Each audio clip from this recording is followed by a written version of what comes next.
Hello दोस्तों, नमस्कार, प्रणाम, सत श्री अकाल, अस्सलाम वालेकुम। मेरे सभी दोस्तों को मेरी तरफ से बहुत बहुत नमस्कार एंड बहुत बहुत प्यार।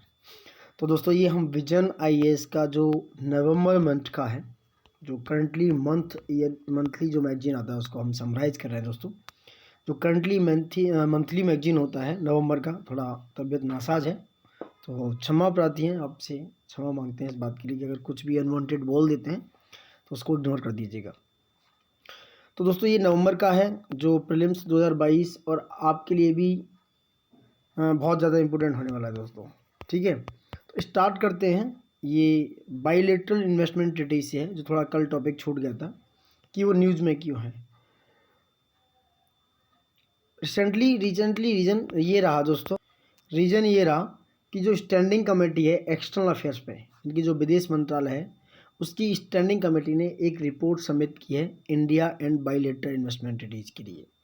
जो इंडिया के बाइलेटरल इन्वेस्टमेंट ट्रीटीज़ हो रही हैं उन पर एक रिपोर्ट सबमिट की है, उसके रिगार्डिंग ये क्वेश्चन बन सकता है, उसके रिगार्डिंग ये न्यूज़ में है दोस्तों।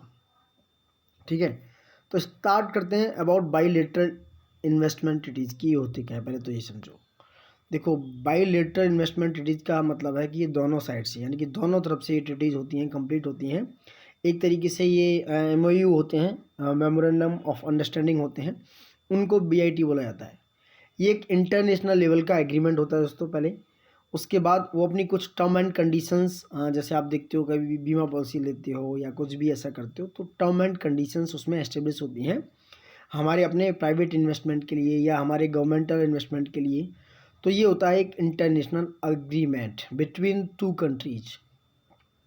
ठीक है, is there at one state in another state to promote and protect foreign private investment. तो वहाँ पर क्या है, तो वो क्या है, अपने एक दूसरे की टेरिटरीज में वो प्रमोट करते हैं, प्रोटेक्ट करते हैं फॉरेन प्राइवेट इन्वेस्टमेंट को दोस्तों।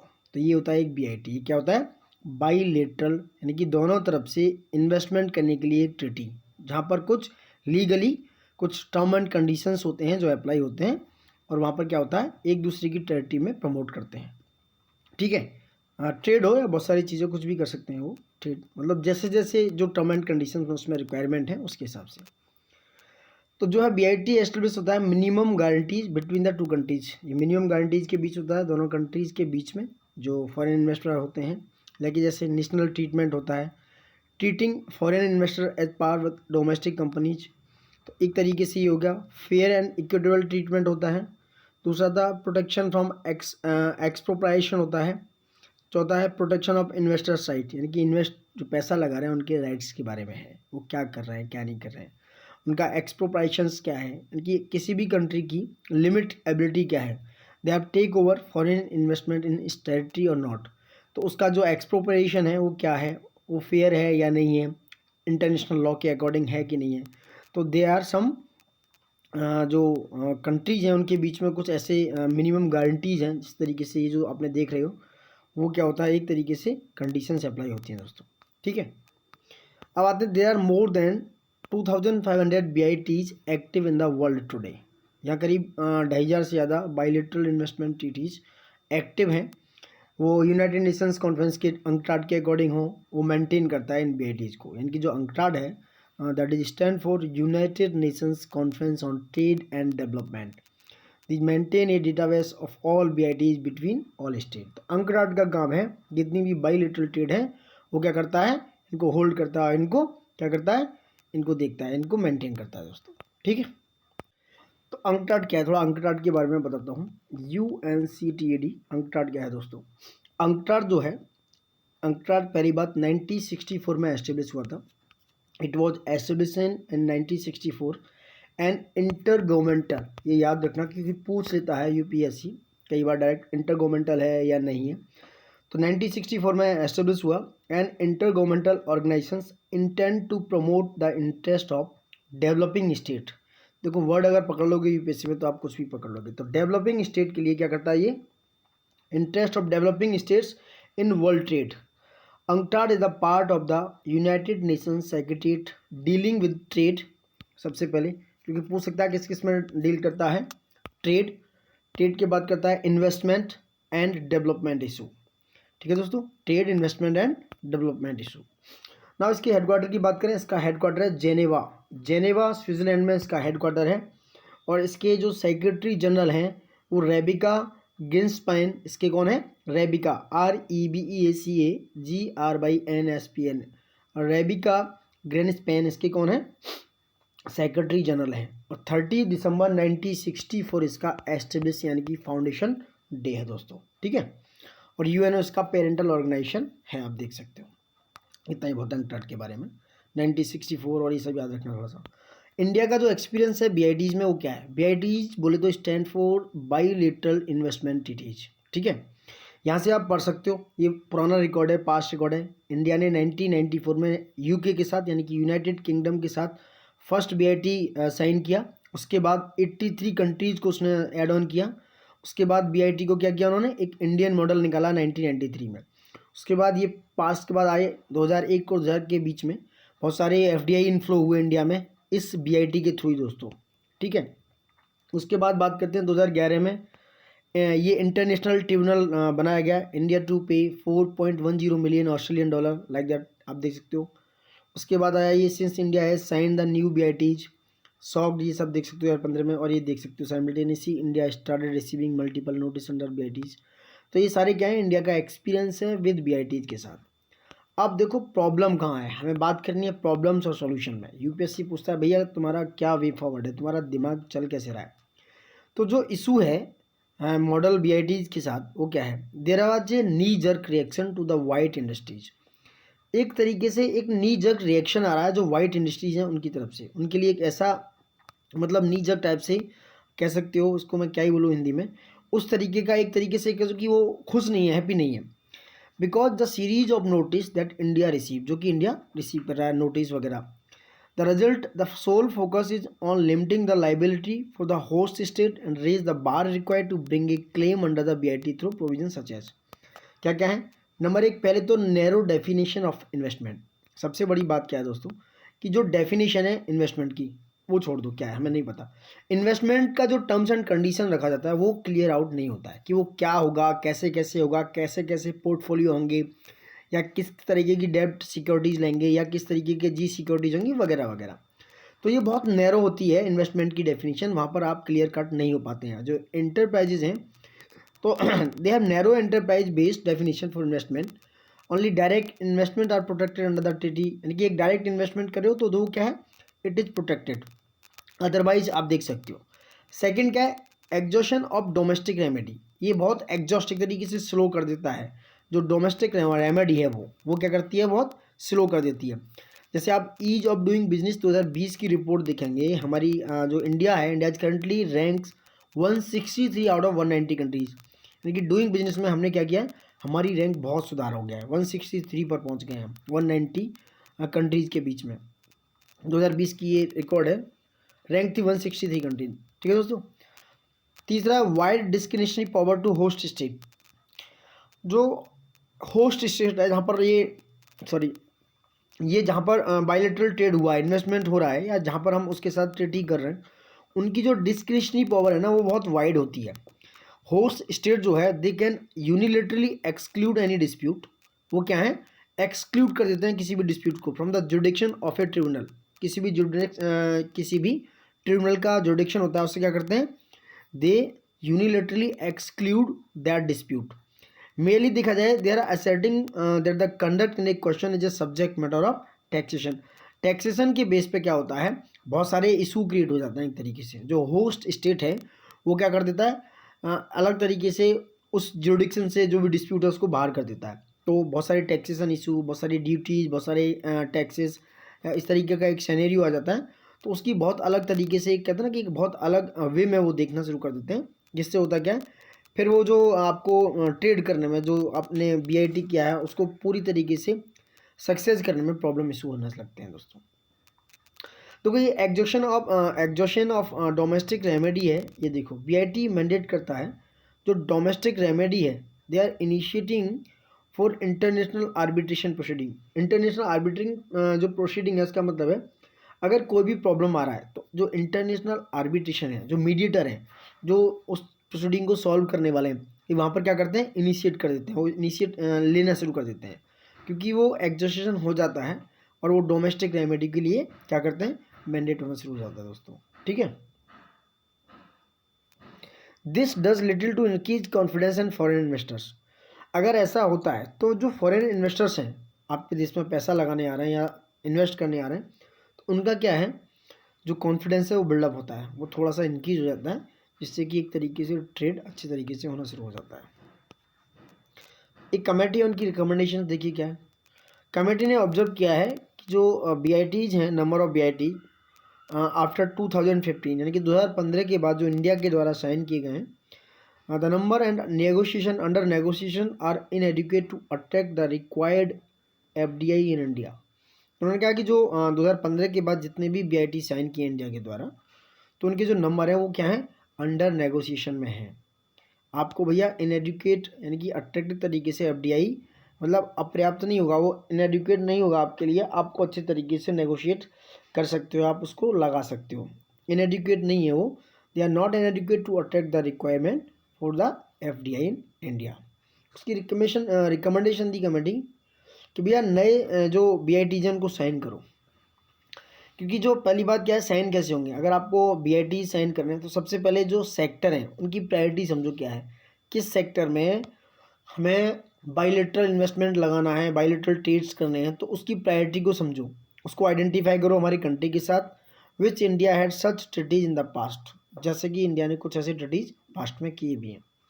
उसके बाद ड्राफ्टिंग करो BITs की कि वो कितनी ज़्यादा एम्बिग्यूटी है, कितनी उसमें चीज़ें क्लियर हैं, कितनी अनक्लियर हैं, और इंटरप्रिटेशन है किसी आर्बिट्रेशन का या नहीं, किसी भी ट्रिब्यूनल का, इन्वेस्टमेंट डिस्प्यूट है या नहीं है, तो ये सारी चीज़ें करो, ड्राफ्टिंग करो उसकी। उसके बाद रिवाइजिंग करो द मॉडल ऑफ BIT को। उसके बाद टाइमली सेटलमेंट करो, जो भी इन्वेस्टमेंट डिस्प्यूट हो रहे हैं आप टाइम से उसको नेगोशिएट कर दोगे, टाइम से उसको सॉर्ट कर दोगे, तो क्या होगा, इन्वेस्टर इजीली क्या होगा, उसका कॉन्फिडेंस बिल्डअप होता रहेगा। उसके बाद डेवलपिंग लोकल एक्सपर्टीज को डेवलप करो, ठीक है ना। Investment arbitration and promoting the New Delhi international arbitration centre as a world class arbitration centre, कि जो लोकल एक्सपर्टीज हैं, जैसे दिल्ली का जो आर्बिट्रेशन सेंटर है उसको भैया वर्ल्ड क्लास आर्बिट्रेशन सेंटर बनाओ, जिससे कि मीडिएशन अच्छे से कर सके। रिफॉर्म करो डोमेस्टिक जुडिशियल सिस्टम में, जो हमारा डोमेस्टिक जुडिशियल सिस्टम है उसमें रिफॉर्मिंग करो दोस्तों, जो एक्ट 1996 के अकॉर्डिंग है उसके अकॉर्डिंग आप करो, उसको क्या करो, रिफॉर्मिंग कर दो। कंक्लूजन क्या है, India's likely emergence as a capital exporting nation, make in India policy, its goal of becoming a 5 trillion economy. आप कंक्लूजन जब लिखना चाहो मेंस के अकॉर्डिंग, अगर ऐसा क्वेश्चन, एक मिनट, ऐसा क्वेश्चन अगर आ रहा है BITs पे दोस्तों,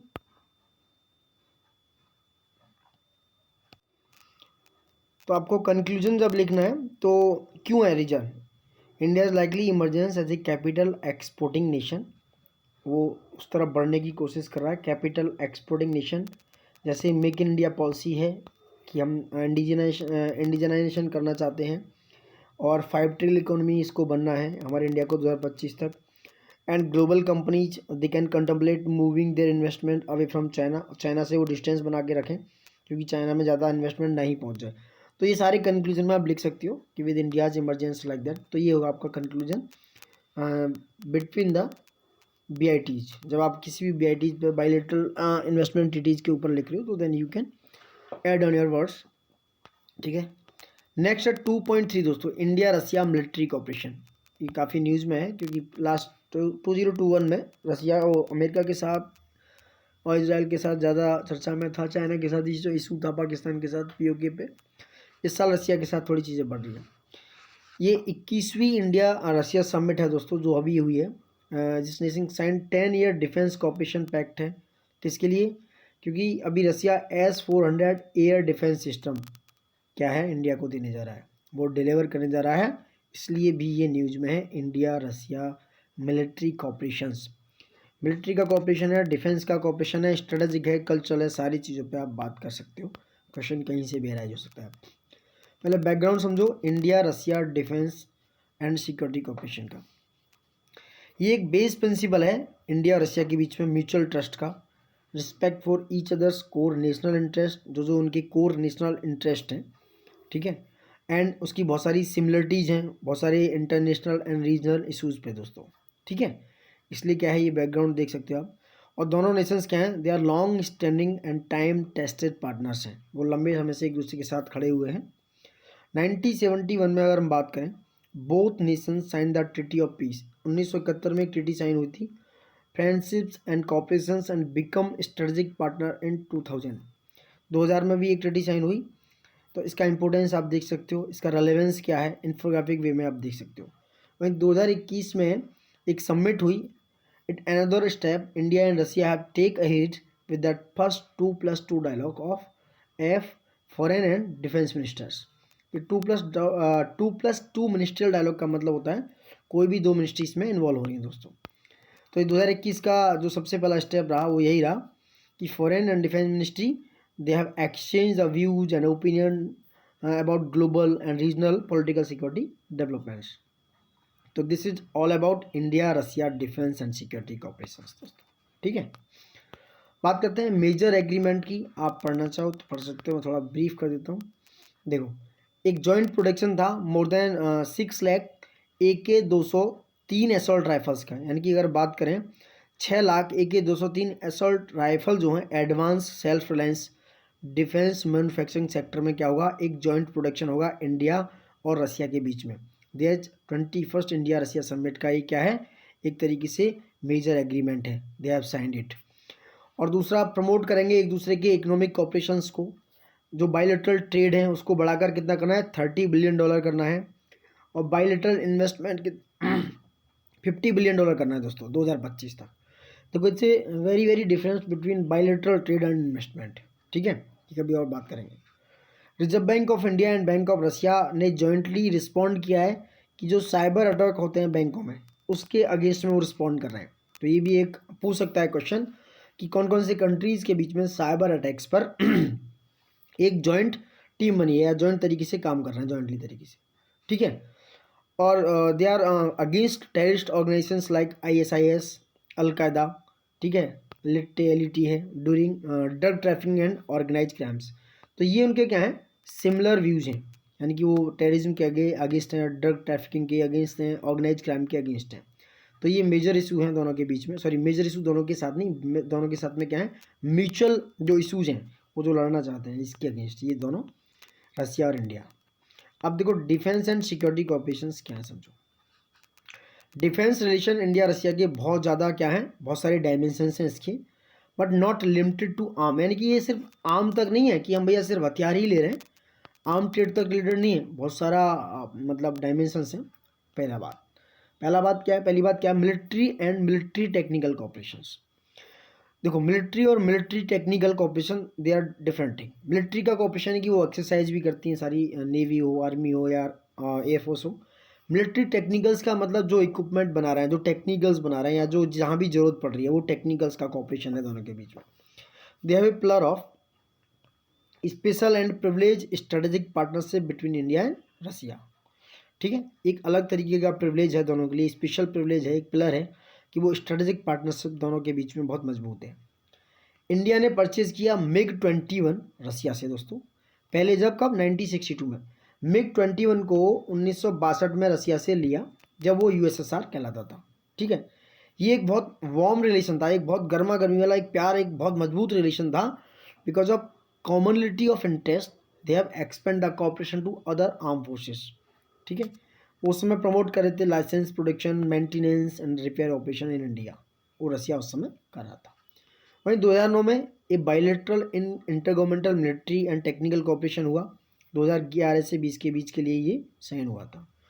आज अगर हम बात करें तो जॉइंट रिसर्च हो रहा है, डेवलपमेंट हो रहा है एंड प्रोडक्शन हो रहा है एडवांस डिफेंस टेक्नोलॉजीज़ के लिए, ये जॉइंटली हो रहा है इंडिया और रसिया के बीच में दोस्तों। India Russia defence and security cooperations like वैसे बात करें कौन कौन सी JV में है, देखो JV में क्या कर रहा है, joint venture to produce BrahMos missile. जो ब्रह्मोस मिसाइल सिस्टम बना है वो दोनों का जॉइंट वेंचर है इंडिया और रसिया का। वहीं एक मैन्युफैक्चरिंग होती है, जैसे मैंने AK असॉल्ट राइफल बताया, AK सीरीज असॉल्ट राइफल, ये भी मेक इन इंडिया प्रोग्राम के अंडर बन रहा है दोस्तों, ये भी जॉइंट वेंचर है इंडिया रसिया का। ये आप मेंस में कोट कर सकते हो जब भी डिफेंस एंड स्ट्रेटेजिक पार्टनरशिप के बारे में आपको लिखना हो।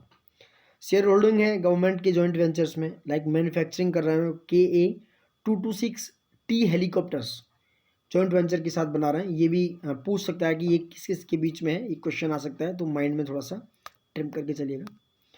उसके बाद अब अगर हम बात करें यूएस के थ्रेट को देखते हुए, बावजूद भी यूएस ने थोड़ा थ्रेट किया इंडिया के, उसके बावजूद भी India have taking the S-400 air defence missile system from Russia. जो S-400 Triumf air defence system है, उसके अमेरिका के धमकाने के बाद, अमेरिका को धमका तो नहीं है लेकिन अमेरिका ने फिर एक तरीके से थोड़ा वार्न किया इंडिया को, उसके बावजूद भी हम S-400 रसिया से खरीद रहे हैं। ये करीब करीब 2018 में डील हुआ था, $5.4 बिलियन का डील था। ठीक है, उसमें क्या है, पाँच S-400 जो होंगी वो इंडिया को मिलेंगी दोस्तों। S-400 है क्या, ये अभी बताएंगे। ये एक एयर डिफेंस कैपेबिलिटी है, यानी कि एक तरीके से जो ऊपर से मिसाइल्स आएंगी उनको हवा में ही ख़त्म कर सकता है।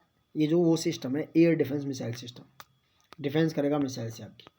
ये समझो ये क्या है यहाँ पर, S-400 Triumf air defence missile system and CAATSA. जो S-400 एयर डिफेंस सिस्टम है, ये बहुत ही most advance mobile air defence system है रसिया का पूरे वर्ल्ड में। ये क्या है, 4 डिफरेंट मिसाइल्स होते हैं, it is equipped with 4 different missiles, और इनके साथ क्या है, इंगेज होती है enemy aircraft, ballistic missiles and airborne warning and control system, जिसे बोलते हैं अवाकाश। और मल्टीपल रेंजेस के लिए ये अप्लाई हो सकता है, प्लेन हो सकता है दोस्तों। क्योंकि S-400 पे क्वेश्चन पूछ ले वो प्रीलिम्स में, तो आप थोड़ा सा घबरा नहीं सकते, ये देख के जाइए। उसी के अकॉर्डिंग काटसा एक्ट क्या है, काटसा एक्ट है कि countering America's adversaries through sanction act. ये क्या है, ये इनेक्ट किया था यूएसए ने 2017 में।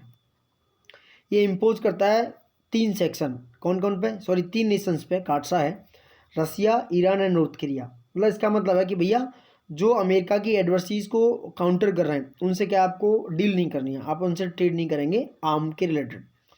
तो वहाँ काटसा के अंडर 2017 में, पहले तो ये 2017 में यूएसए ने इनेक्ट किया, जिसमें उन्होंने बोला कि भैया जो सैंक्शंस हैं वो 3 नेशंस पर लगे हुए हैं, रसिया पर, उसके बाद ईरान पर, उसके बाद नॉर्थ कोरिया पर। नॉर्थ कोरिया के जो तानाशाह साहब हैं, देख सकते हो, जिम कॉम्टम, किस क्या नाम है उनका, जो भी है देख लेना। ठीक है, ये इस तरीके था काटसा एक्ट। काटसा एक्ट पर भी अगर आपको लिखना पड़ जाए या बताना पड़ जाए तो डायरेक्ट लिख सकते हो कि CAATSA is enacted by USA in 2017 to impose the section on 3 nation like that Russia, Iran and north Korea. अब despite these things India take the S-400 missile air defence missile system from Russia. ठीक है, इतना लिख देना, सही है। अब आते हैं, US can not afford to alliance a strategic ally and a defence market like India. आप देख सकते हो, पढ़ सकते हो, जो इंपॉर्टेंट चीज़ थी मैंने बता दी। अब देखो डायनेमिक्स कैसे चेंज हो रहा है, सिनेरियो चेंज कैसे हो रहा है डिफेंस और सिक्योरिटी ऑपरेशंस में, ये भी समझना बहुत जरूरी है मेरे प्यारे दोस्तों।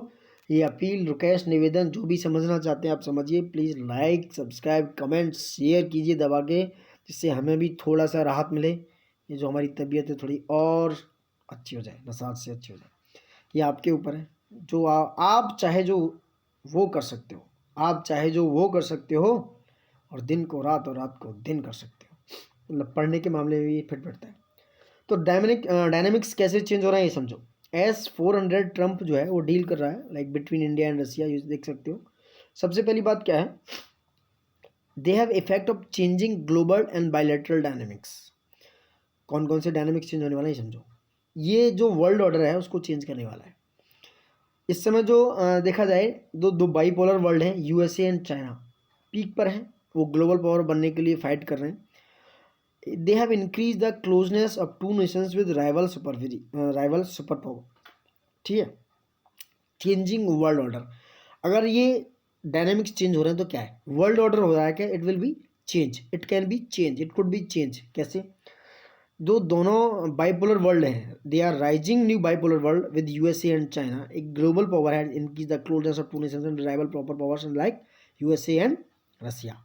फर्स्ट वन, रसिया जो है चाइना के क्लोज है, जबकि जो है टेंशन एग्जिस्ट कर रहा है बिटवीन इंडिया चाइना के बावजूद भी। उसके बाद India is become close to the USA, tension exist between Russia and USA. देखो ये चेंज कैसे हो रहा है, मतलब दोनों कंट्रीज में प्रॉब्लम्स हैं, फिर भी क्या है, चाइना और इंडिया के बीच प्रॉब्लम है, फिर भी रसिया चाइना क्लोज हो रहा है, और इंडिया और यूएसए के बीच में क्लोजनेस बढ़ रही है, रसिया और यूएसए के बीच टेंशंस एग्जिस्ट होने के बाद भी दोस्तों। तो ये क्या है, they are changing the world order, they are changing the world scenario. दूसरा क्या है, जियो स्ट्रेटेजिक इंटरेस्ट भी थोड़ा चेंज हो रहा है। अगर हम बात करें रीजनेबल शिफ्ट की, इंडिया का जो अप्रोच है फ्रॉम इनवर्ड लुकिंग, जो पॉलिसी है इनवर्ड लुकिंग से, यानी कि strategically as well as economically अगर देखा जाए, they have non aligned nations, they have non aligned nations and old commonalities of interest between two nations are replaced by divergence in geo-strategic interest। जो दो scenario हैं, कौन कौन से inward looking वाले जो सिनेरियो हैं, उनको देखते हुए दोस्तों क्या है, इंडिया का जो सिनेरियो है दोनों नेशंस के लिए क्या है, थोड़ा चेंज हो रहा है। जियो स्ट्रेटेजिक इंटरेस्ट बढ़ रहे हैं। जियो इंटरेस्टिक मतलब जो हमारा जियो पॉलिटिकल सिनेरियो है। जैसे कौन कौन से हैं, डाइवर्जेंस कैसे हो रहे हैं जियो स्ट्रेटेजिक इंटरेस्ट में। Number 1, Indo Pacific region. India ने इंडो पैसिफिक रीजन को चाइना से सेव करने के लिए, क्योंकि चाइना का वर्चस्व थोड़ा है इधर, क्वाड ग्रुप को ज्वाइन किया है। मैं ऐसा बोल सकता हूँ, India joining the quadrilateral security dialogues. Quad के बारे में समझो दोस्तों, क्वाड को 2007 में एस्टेब्लिश किया है, इसको फाउंड किया गया 2007 में। इसमें 4 कंट्रीज हैं, Japan, USA, Australia and India. तो ये क्या है, एक free and open Indo Pacific region है, जो इंडो पैसिफिक रीजन है, जहाँ पर क्वाड कंट्रीज़ ने क्या है, चाइना को काउंटर करने के लिए क्वाड, अगर कह सकते हो क्वाड्रिलेटरल सिक्योरिटी डायलॉग को क्या किया है, एस्टेब्लिश किया है। दूसरा, यूरेशियन रीजन। कम्युनिटी देखा जाए, community of interest India and Europe का, वो क्या है, they have curve growing Chinese strategic assertiveness in the region. तो यूरेशिया में चाइनीज़ का क्या है, इंटरेस्ट बढ़ रहा है, वहाँ पर क्या है, असर्टिवनेस चाइनीज़ की बढ़ रही है, तो इसलिए भी थोड़ा डायनेमिक चेंज हो रहा है। इकोनॉमिक रिलेशंस आप देख सकते हो कहाँ कहाँ कैसे चेंज हो रहा है, अभी मैंने बताया ही आपको, जो ट्रेड है बायलैटरल इंडिया रशिया का इतना है 2019 में। मॉडर्नाइजेशन विद डाइवर्सिटी आप देख सकते हो कि जो डाइवर्सिफाई हो रहा है away from Soviet era and Russian military equipment, that is. तो India has expanded its defence purchase from other nations. Russia को छोड़कर इंडिया का जो सबसे ज़्यादा इस समय परचेजिंग है डिफेंस में, वो फ्रांस से है, इसराइल के साथ भी है, यूएसए के साथ है, तो इनके साथ थोड़ा ज़्यादा है रशिया के कंपैरिजन में। अगर 2016-20 की बात करें तो रशिया के पास 49% जो आर्म्स थे, इंडियन आर्म्स, वो परचेज होते थे, जो कि 70% 2011-15 में हो रहे थे। 2016-20 में जो है, सॉरी गाइस, थोड़ा मेरे को भी थोड़ा समझने में देर लगा। 2011-15 में रसिया और इंडिया के बीच में आर्म्स का जो परचेजिंग था वो 70% था, और ये सिनेरियो 2016 और 20 के बीच में गिर गया, कितना हो गया, 49% हो गया। तो आप देख सकते हो कि कितनी गिरावट आ रही है इनके बीच में। बहुत सारे, ये सिप्री की एक रिपोर्ट है, तो फैक्ट आप लिख सकते हो जब आप डिफेंस में लिखना चाहो या जब भी आपका मन करे। ठीक है, अब देखो वे फॉरवर्ड क्या है, ये समझो सबसे इंपॉर्टेंट चीज़। जो लेटेस्ट डिफेंस कॉपरेशन है 2021 और 31 का, ये क्या करेगा, ये थोड़ा हेल्प करेगा, इंगेजमेंट बढ़ाएगा बिटवीन टू नेशंस के बीच में। कैसे कैसे, जो नए थ्रेट्स हैं कॉमन इंटरेस्ट पे, यानी कि उनको क्या करना है, रिड्यूस करो पहले तो। New threats of common interest, उनको क्या करना है, उनको भैया ख़त्म कर दो। जैसे अभी कोलैबोरेशन करो, बायलैटरल ट्रीटीज़ करो, रीजनल इशूज़ को ख़त्म करो, न्यू थ्रेट्स हैं उनको क्या करो, कॉपरेशन के साथ लाओ। तो यू कैन डू दैट। तो new threats of common interest and reduce it या कर्ब इट या रिमूव इट। लाइक जैसे यूरेशियन रीजन में थ्रेट है, आर्कटिक रीजन अफगानिस्तान में है, तो ये क्या है, they are common responsibility on global peace and stability. तो ये क्या है, जब आप इस सिनेरियो पर काम करेंगे तो सारा वर्ल्ड, सारे लोग आपके साथ खड़े होंगे। तो ये न्यू थ्रेट्स को क्या है, कॉमन इंटरेस्ट वाले को, इसमें थोड़ा पार्टिसिपेट करो। दूसरा, upgrading defence cooperation through make in India. Upgrade करो अपने जो डिफेंस कॉपरेशन हैं, लाइक आपके जॉइंट डेवलपमेंट एंड कॉपरेशन है, उनको प्रमोट करो, अपने वेपन्स को प्रमोट करो, अपनी वेपनरी सिस्टम को, डोमेन को प्रमोट करो, सेल्फ सफिशिएंसी को प्रमोट करना है। इंडिया को इंडिजेनेशन बनाओ, मतलब वो क्या बोलते हैं, इंडिजिनाइजेशन, सॉरी गाइस जो भी है, मॉडर्नाइजेशन करो, बिकॉज मेक इन इंडिया के अंडर में या जिस तरीके से भी आप कर सकते हो। और सबसे बड़ी बात, रिड्यूस करो इंडिया की डिपेंडेंसी ऑन अदर नेशंस। जब खुद ही हम बनाएंगे, हमारा DRDO, इसरो, R&D करेंगे, तो हम खुद ही डेवलप करेंगे ना अपने हथियार, अपनी चीज़ें, हमारा डिफेंस स्ट्रॉन्ग होगा, कॉपरेशन बढ़ेगा, अपग्रेड होगा, तो क्या होगा, मेक इन इंडिया में बहुत सारी चीज़ें आएंगी, डाइवर्सिटी आएगी, मॉडर्नाइजेशन होगा, तो हम भी अच्छा निकलेंगे, अच्छे उभरेंगे, मतलब अपग्रेड होंगे। तो जॉइंट मैन्युफैक्चरिंग करो स्पेयर पार्ट्स की, लॉजिस्टिक सपोर्ट्स की।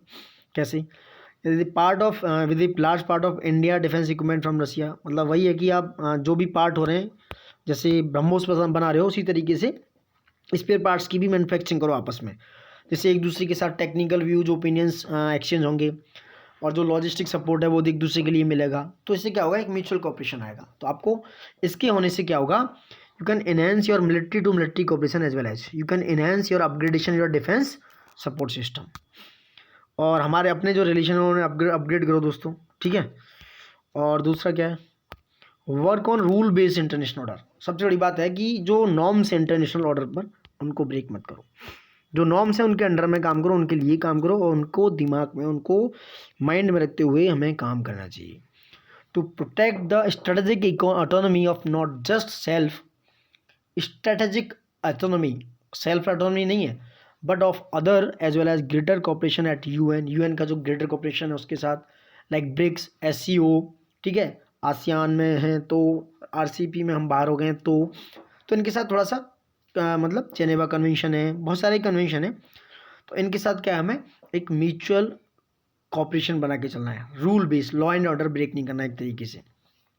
सो now required for more rule based international order and protecting multipolarity and multilateralism.